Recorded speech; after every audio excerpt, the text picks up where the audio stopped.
Hi everyone, and welcome to this latest episode of OneTake. I am excited because me and David were chatting a little bit, and he's probably going to be asking me a good one as well, something that's not from the Twitterverse, that's from him, and I'm excited about that one. So David, without further ado. All right, so glad to have the ball back in my court, but appreciate everybody that's been asking those questions on Twitter. But for today, I'm thinking, what is it? How is AI old but also new? There's some very interesting dynamics you can go with that. So yeah, absolutely. I think that that'd be interesting to hear. Yeah, well, you know, classic, and you hear this all the time. There's no such thing as an overnight success, and that's I think what happened with artificial intelligence. The term itself is old. The technology, a lot of the time that we are using and kind of the concepts and the groundwork was laid out 60 years ago. And so that's why it's old in terms of that groundwork.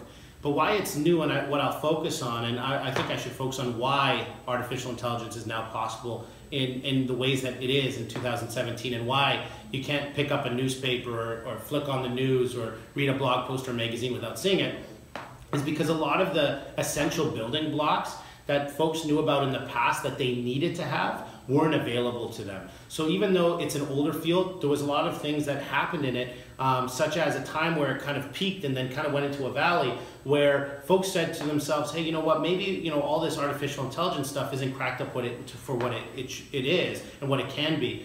But what happened was this, and this is what I'm going to focus on, and luckily it's actually something in threes, which I didn't fly for it, but it is three on this one.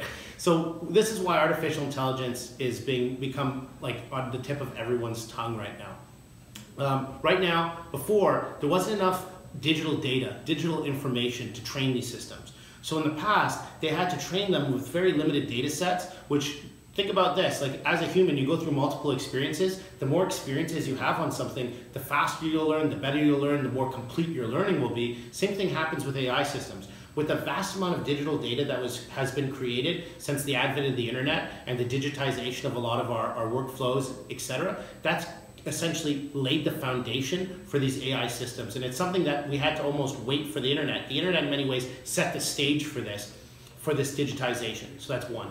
Two is good old-fashioned Moore's Law at work.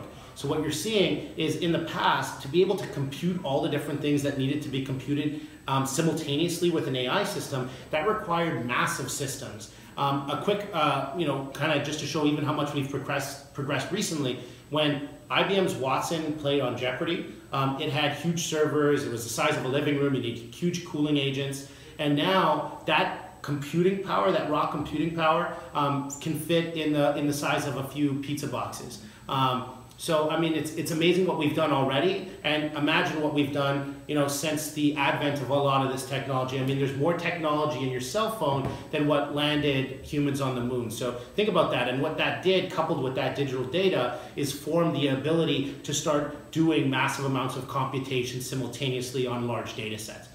And the last part, and this is number three, is that a lot of those hypothetical algorithms and the methodologies that were thought about in the past as, hey, this might work, a lot of them, that was right, but they didn't have the other two things, which was that digital data and the massive amount of compute power to test that out. So there's been a maturation of algorithms in this field. Chiefly, you're seeing and hearing more about deep learning and neural nets. And really where that was pioneered was at the University of Toronto, where Ross was born. And recently we opened up our R&D center there, and that's no coincidence. A lot of this work has been pioneered out of there, and we're very proud to be based out of there. And there's a couple articles that, David, if you could put in the bottom, because I know that's where it's easier to click. Folks, you should check it out. There's one on, obviously, our R&D center, but also one that we were on our Ross blog where we called it AI, and about how Canada is now leading the way for this AI revolution, and it's pretty exciting for folks in the space. So, to sum it up, David, you're right. Artificial intelligence is something that's old in that, the foundation has been laid over decades. And so there's no such thing as an overnight success, but it's new in that there's a lot of these new factors that have gone in to make a lot of that foundation now come alive. And you're seeing such massive progress every single day. I mean, things run like text to speech, natural language processing, visual recognition, speech. I mean, we're talking about state of the arts being beat on a weekly basis, which is when you see a space heating up And at Ross, we're really proud to be leading, you know, that innovation for AI coming into law. We recognize a lot of, you know, companies who in the past didn't put artificial intelligence anywhere in their branding is now saying they're an AI company, and we see that as a flattering thing. Good for you guys, and you know, I think the big thing is going to see what happens as things continue forward. We have some of the best minds in the world working on our product lines, and we continue to expand that team. So David, thanks for the great question. If you guys have any questions out there, as usual, you know the drill. You can email it, you can tweet it, but I'm always excited to talk about AI. It's old, it's brand new, it's something altogether, but I think that if I could say anything, it would probably be, if I could request a title, David, it would be AI, no such thing as an overnight success. So thanks so much, and if you have any questions, shoot them my way. Take care.